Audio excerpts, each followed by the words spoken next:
All right, folks. Hello. Restarting a video segment. I used to call it 28 cents, but the Lord said, you know what? Just call it the Saturday sermon. Saturday's the actual original Sabbath, and for whatever reasons, I think I used to know the West changed it to Sunday, which by West I mean Europe and United States. But this is the Saturday sermon, and if there's some air conditioner noise, it's summertime, so I'm just going to have to speak loudly.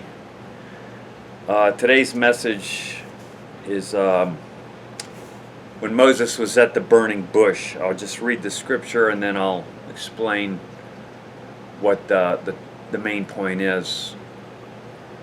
Now Moses was tending the flock of Jethro, his father-in-law, the priest of Midian. This is chapter 3. And he led the flock to the back of the desert and came to Horeb, the mountain of God, and the angel of the Lord appeared to him in a flame of fire in the midst of a bush. So he looked, and behold, the bush was burning with fire, but the bush was not consumed. Then Moses said, I will now turn aside and see this great sight, why the bush does not burn. So when the Lord saw that he turned aside to look, God called to him in the midst of the bush and said, Moses, Moses. And he said, Here I am. And he said, Do not draw near this place. Take your sandals off your feet, for this place that you're standing on is holy ground.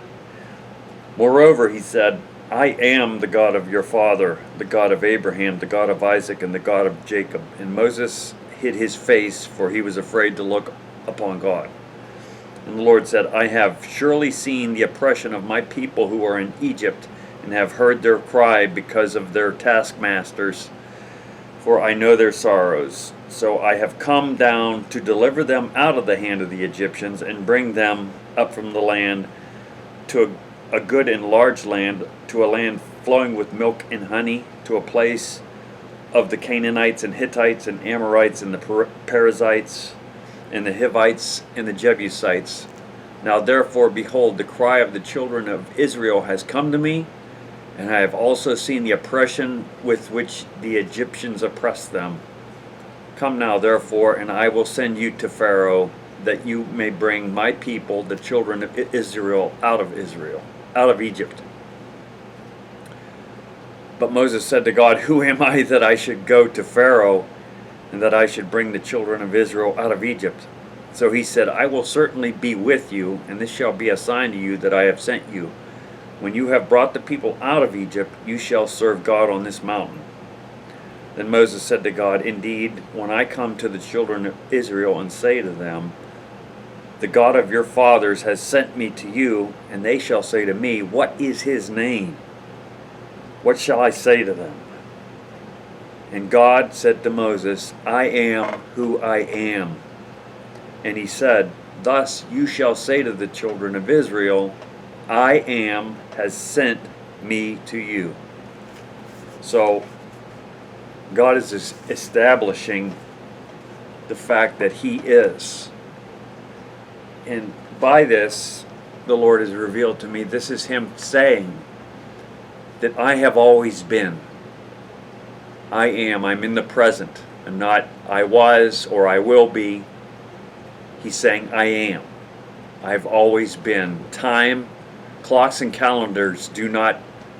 I don't answer to clocks and calendars. The only time God was subject to clocks and calendars is when, in the person of Christ, he walked the earth. He was born. At age 30, he started his ministry. He'd worked lots of miracles, and by 33, it was time to redeem us the way that he did on the cross and the resurrection. Just this part of his nature, you need to think about the rest of today if you've seen this message. Think about the fact that God has always been. In our minds, we don't know how to quantify that. We don't know how there is no quantifying it, because we are used to a beginning and a middle and an end. With God, when he creates something, it has no end. It actually goes on forever in some form. Our souls either are with him or apart from him in Hades. Everything that he makes is permanent. However, the prerequisite to being able to create anything is that you have had to always have existed. And we cannot rationalize this.